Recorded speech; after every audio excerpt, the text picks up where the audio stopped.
this just might do nobody any good. At the end of this discourse, a few people may accuse this reporter of fouling his own comfortable nest, and your organization may be accused of having given hospitality to heretical and even dangerous thoughts.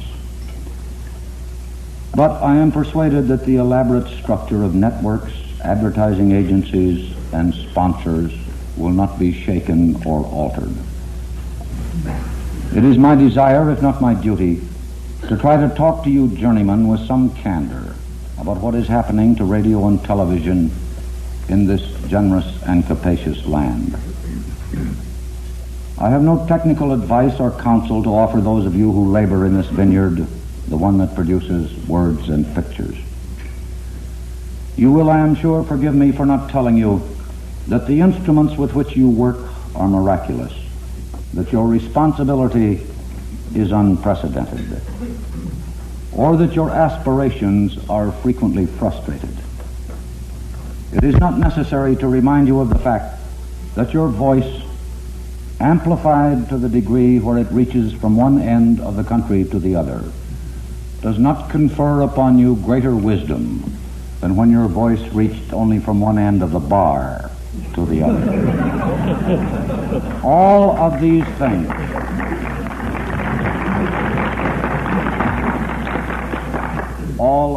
things you know.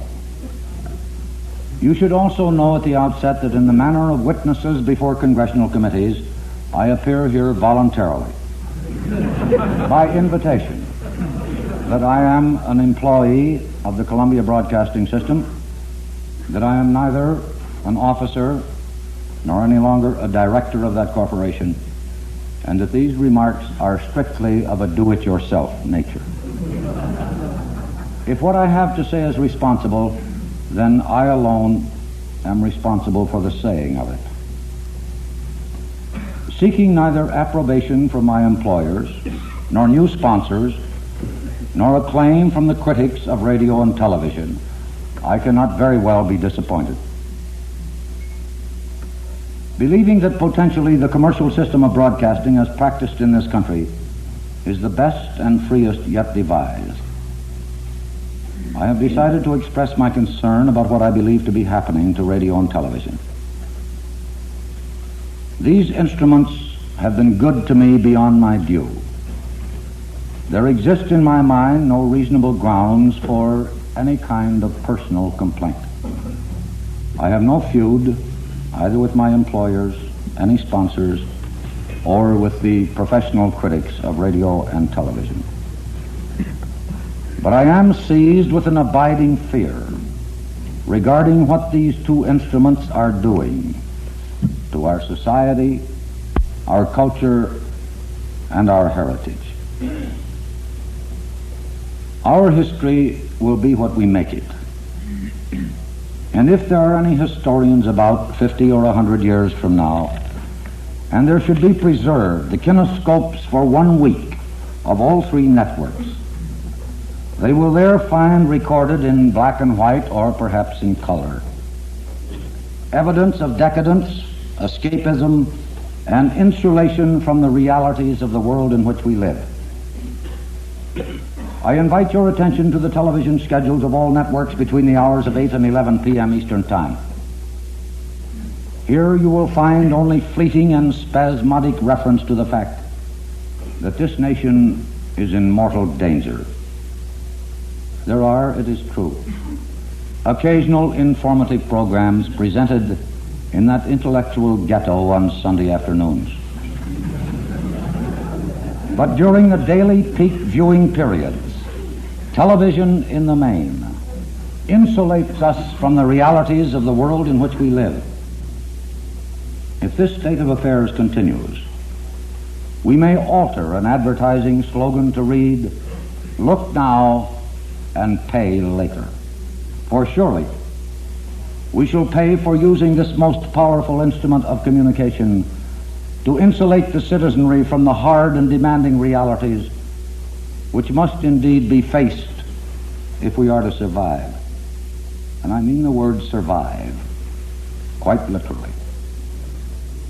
If there were to be a competition in indifference, or perhaps in insulation from reality, then Nero and his fiddle, Chamberlain and his umbrella, could not find a place on an early afternoon sustaining show.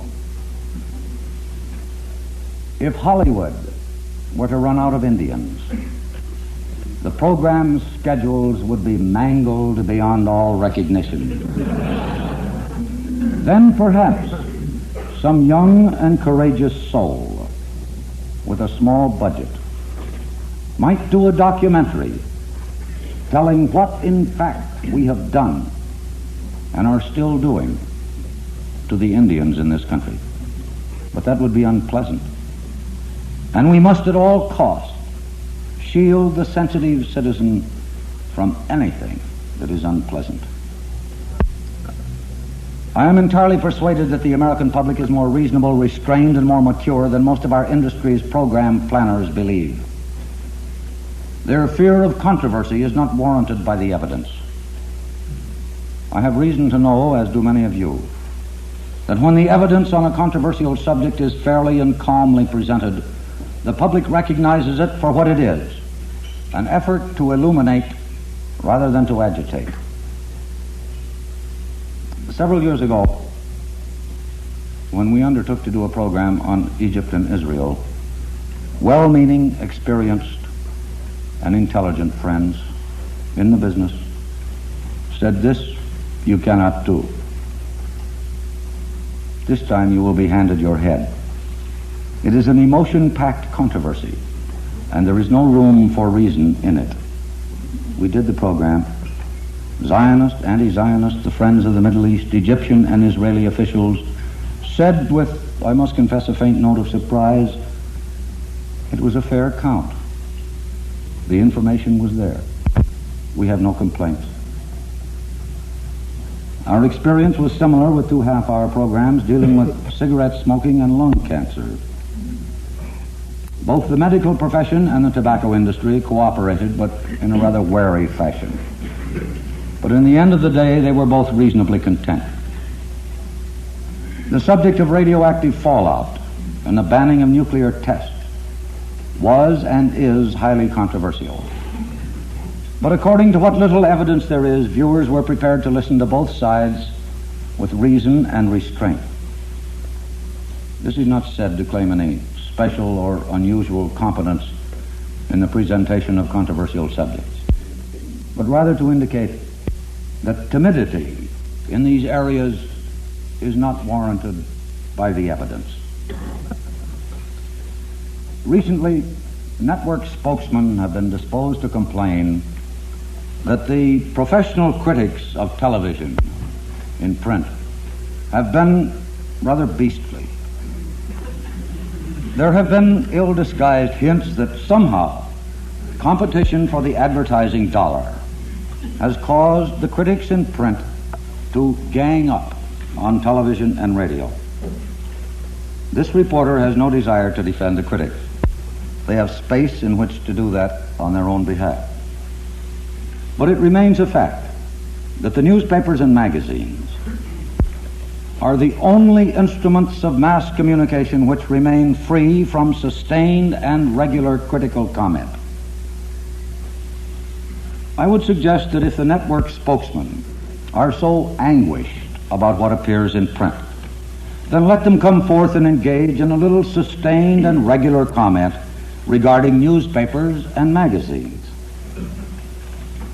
It is an ancient and sad fact that most people in network television and radio have an exaggerated regard for what appears in print. And there have been cases where executives have refused to make even private comment on a program for which they are responsible until they had read the reviews in print. This is hardly an exhibition of confidence in their own judgment.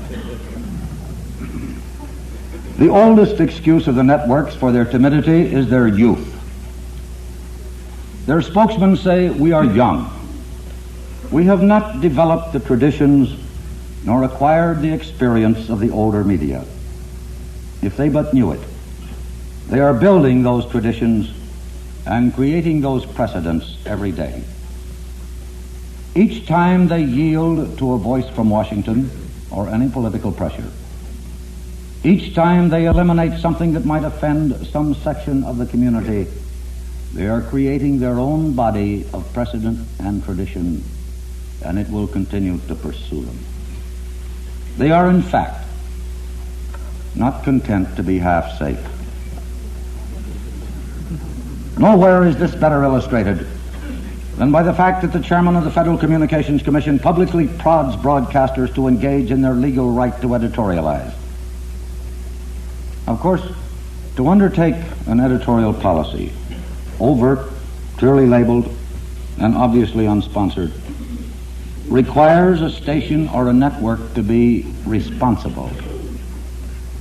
Most stations today probably do not have the manpower to assume this responsibility, but the manpower could be recruited. Editorials, of course, would not be profitable. If they had a cutting edge, they might even offend.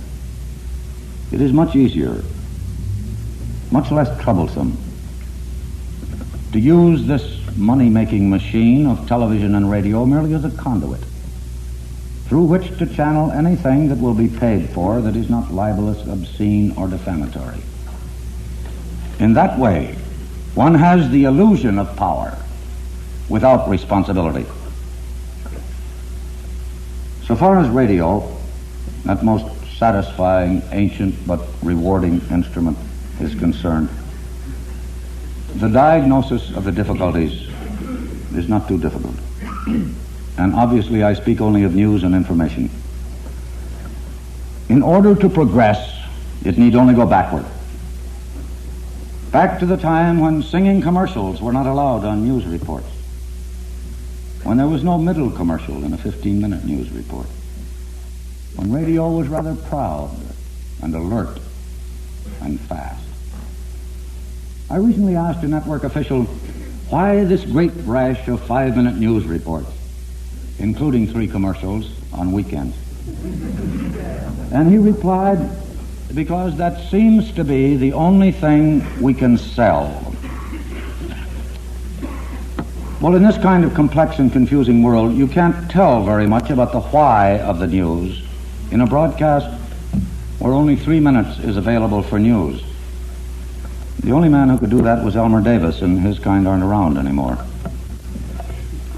If radio news is to be regarded as a commodity, only acceptable when saleable, and only when packaged to fit the advertising appropriation of a sponsor, then I don't care what you call it. I say it isn't news. My memory, and I have not yet reached the point where my memories fascinate me, but my memory also goes back to the time when the fear of a slight reduction in business did not result in an immediate cutback in bodies in the News and Public Affairs Department at a time when network profits had just reached an all-time high.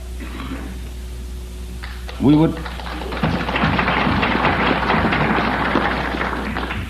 would all agree, I think, that whether on a station or a network, the stapling machine is a very poor substitute for a newsroom typewriter and somebody to beat it properly.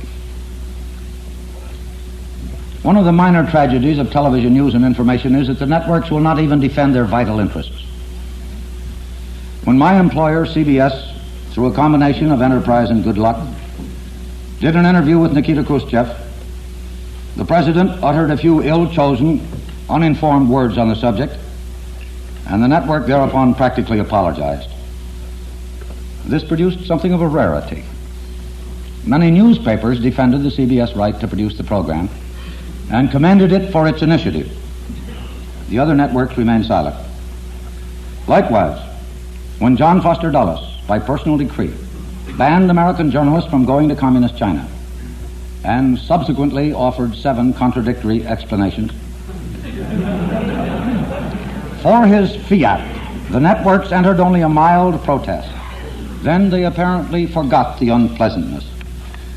Can it be that this national industry is content to serve the public interest only with the trickle of news that comes out of Hong Kong, to leave its viewers in ignorance of the cataclysmic changes that are occurring in a nation of 600 million people? I have no illusions about the difficulties of reporting from a dictatorship, but our British and French allies have been better served in their public interest with some very useful information from their reporters in communist China. One of the basic troubles with radio and television news is that both instruments have grown up as an incompatible combination of show business, advertising, and news. Each of the three is a rather bizarre and at times demanding profession. And when you get all three under one roof, the dust never settles.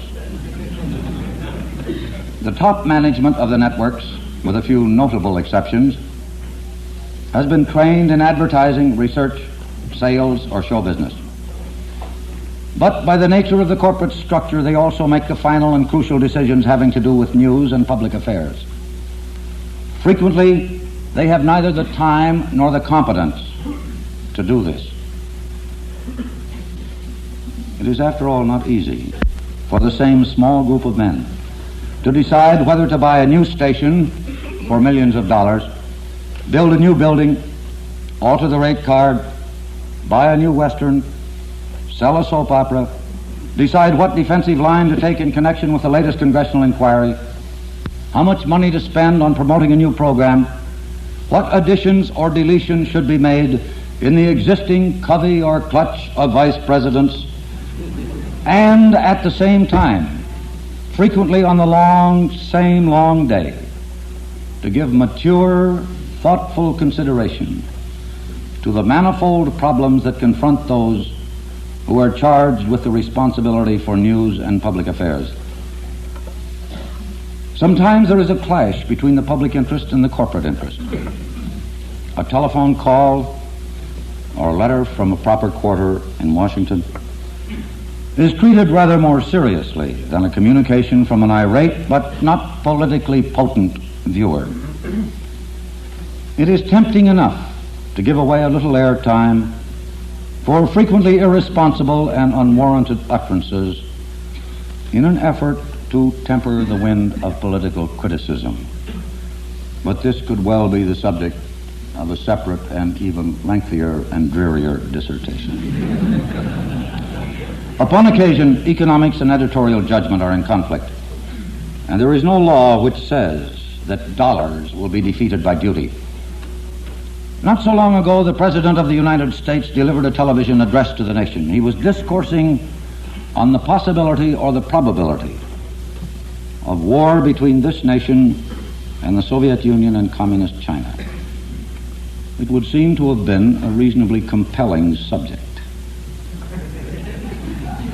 with a degree of urgency attached. Two networks, CBS and NBC, delayed that broadcast for an hour and 15 minutes. If this decision was dictated by anything other than financial reasons, the networks didn't deign to explain those reasons. That hour and 15-minute delay, by the way, is a little more than twice the time required for an ICBM to travel from the Soviet Union to major targets in the United States.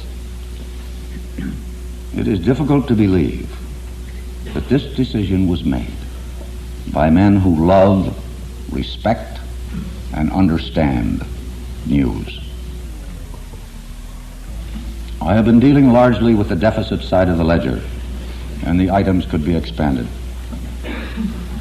But I have said, and I believe, that potentially we have in this country a free enterprise system of radio and television which is superior to any other. But to achieve its promise, it must be both free and enterprising.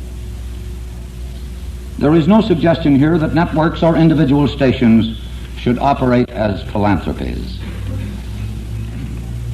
But I can find nothing in the Bill of Rights or in the Communications Act which says that they must increase their net profits each year lest the republic collapse. I do not suggest that news and information should be subsidized by foundations or private subscription. I am aware that the networks have expended and are expending very considerable sums of money on public affairs programs from which they cannot receive any financial reward. I have had the privilege at CBS of presiding over a considerable number of such programs, and I am able to stand here and say that I have never had a program turned down by my superiors just because of the money it would cost. But we all know that you cannot reach the potential maximum audience in marginal time with a sustaining program. This is so because so many stations on the network, any network, will decline to carry it. Every licensee who applies for a grant to operate in the public interest, convenience, and necessity makes certain promises as to what he will do in terms of program content. Many recipients of licenses have, in blunt language, just plain welched on those promises. The money-making machine somehow blunts their memories. The only remedy for this is closer inspection and punitive action by the FCC. But in the view of many, this would come perilously close to supervision of program content by a federal agency. So it seems that we cannot rely on philanthropic support or foundation subsidies. We cannot follow the sustaining route. The networks cannot pay all the freight, and the FCC cannot, will not, or should not discipline those who abuse the facilities that belong to the public. What then is the answer? Do we merely stay in our comfortable nests, concluding that the obligation of these instruments has been discharged when we work at the job of informing the public for a minimum of time? Or do we believe that the preservation of the republic is a 7-day-a-week job, demanding more awareness, better skills, and more perseverance than we have yet contemplated? I am frightened by the imbalance, the constant striving to reach the largest possible audience for everything, by the absence of a sustained study of the state of the nation. Haywood Broun once wrote, "No body politic is healthy until it begins to itch." I would like television to produce some itching pills, rather than this endless outpouring of tranquilizers. It can be done. Maybe it won't be, but it could. But let us not shoot the wrong piano player. Do not be deluded into believing that the titular heads of the networks control what appears on their network. They all have better taste.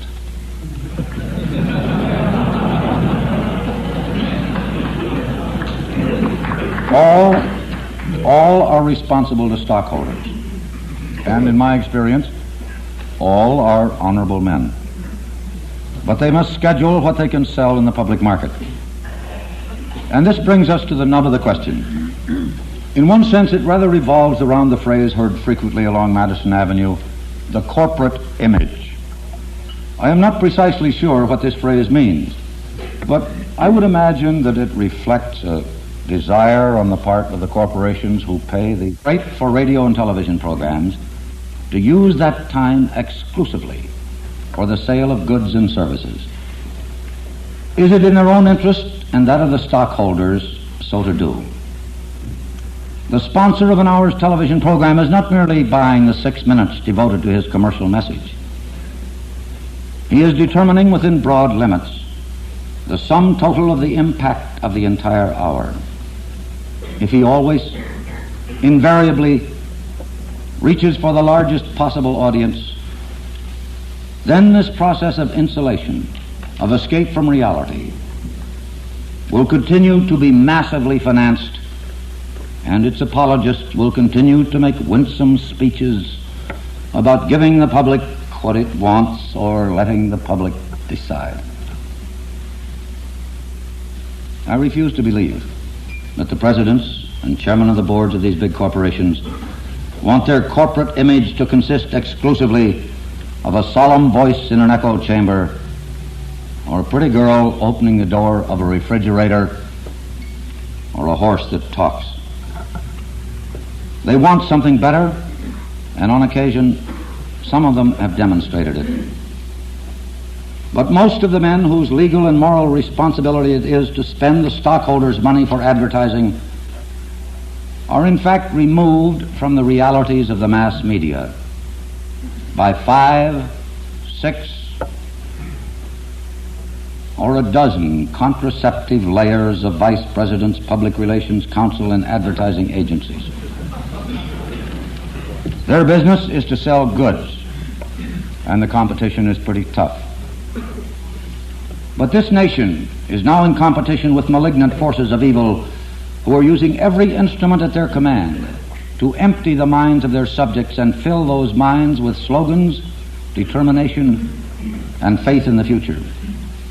If we go on as we are protecting the mind of the American public from any real contact with the menacing world that squeezes in upon us. We're engaged in a great experiment to discover whether a free public opinion can devise and direct methods of managing the affairs of the nation. We may fail, but in terms of information, we are handicapping ourselves needlessly. Let us have a little competition, not only in selling soap, cigarettes, and automobiles, but in informing a troubled, apprehensive, but receptive public.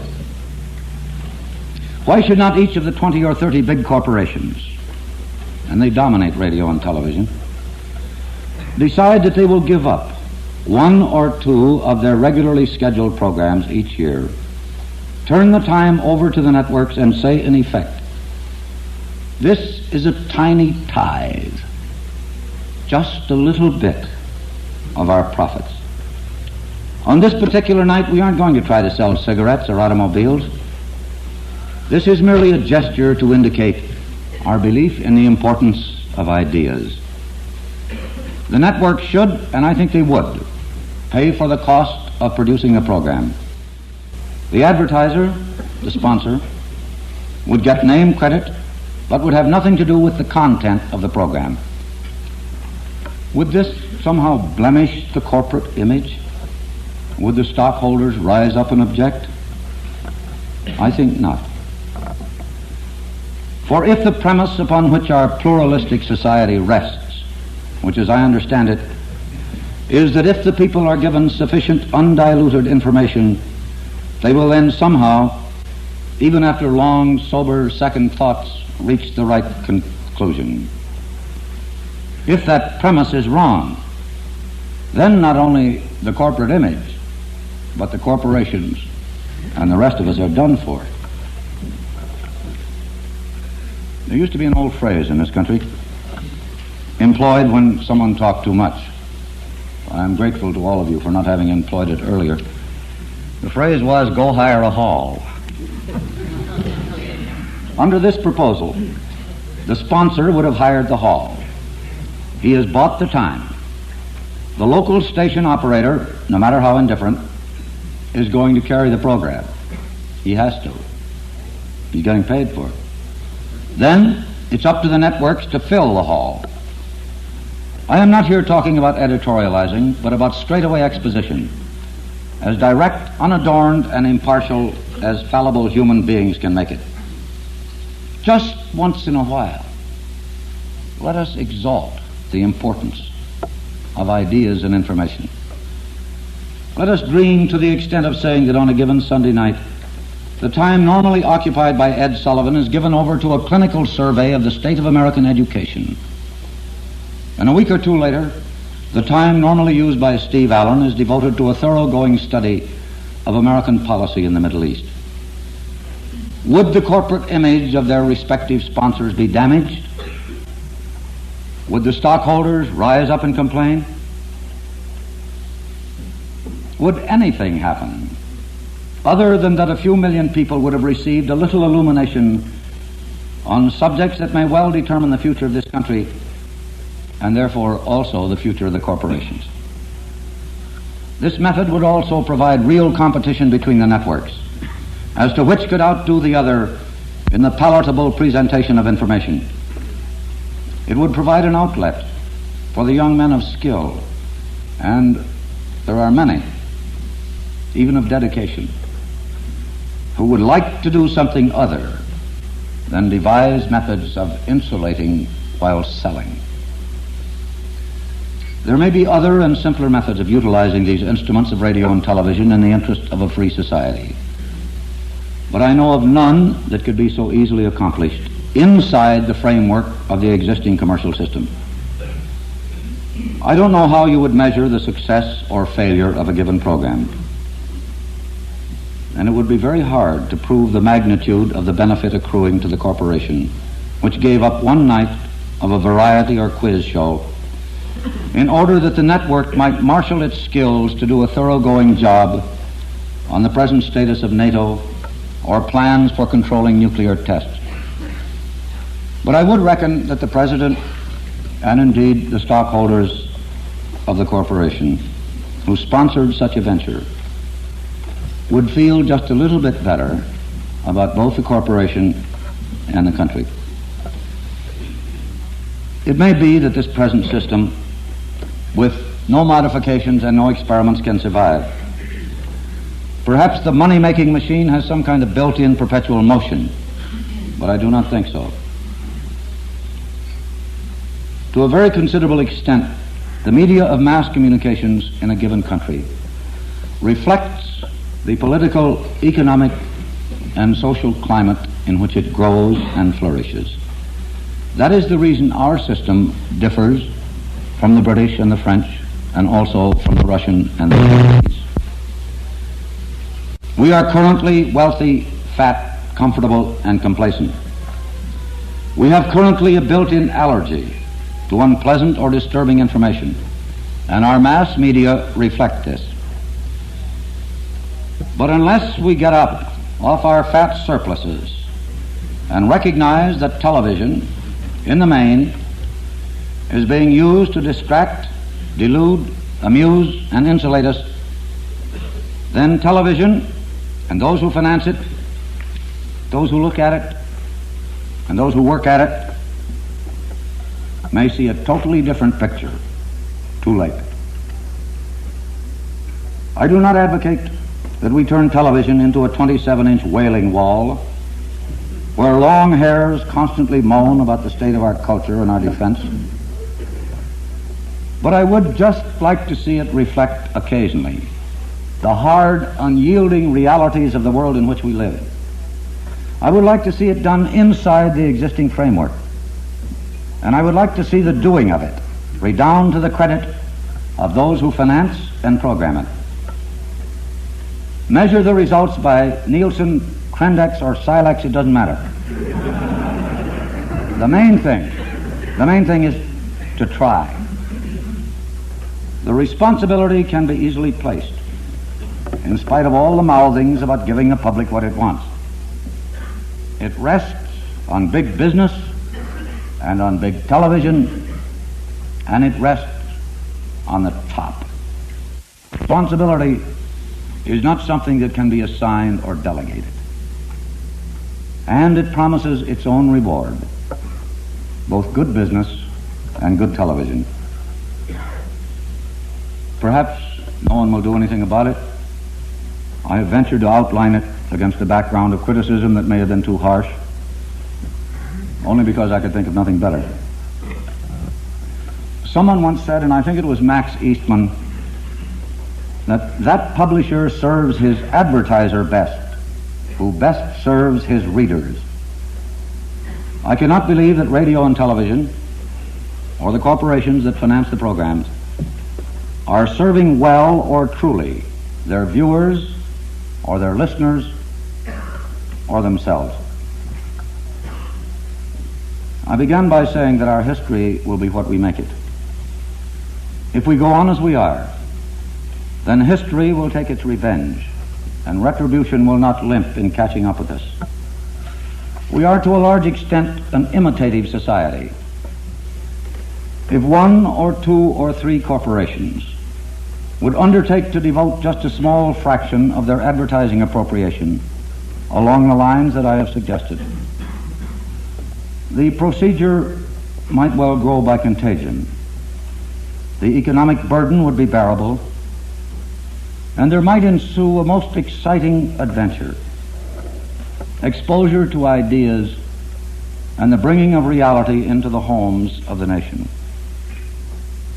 To those who say people wouldn't look, they wouldn't be interested, they're too complacent, indifferent, and insulated, I can only reply, there is in one reporter's opinion considerable evidence against that contention. But even if they are right, what have they got to lose? Because if they are right, and this instrument is good for nothing but to entertain, amuse, and insulate, then the tube is flickering now, and we will soon see that the whole struggle is lost. This instrument can teach, it can illuminate, yes, and even it can inspire. But it can do so only to the extent that humans are determined to use it to those ends. Otherwise, it's nothing but wires and lights in a box. There is a great and perhaps decisive battle to be fought against ignorance, intolerance, and indifference. This weapon of television could be useful. Stonewall Jackson, who is generally believed to have known something about weapons, is reported to have said, "When war comes, you must draw the sword and throw away the scabbard." The trouble with television is that it is rusting in the scabbard during a battle for survival. Thank you for your patience.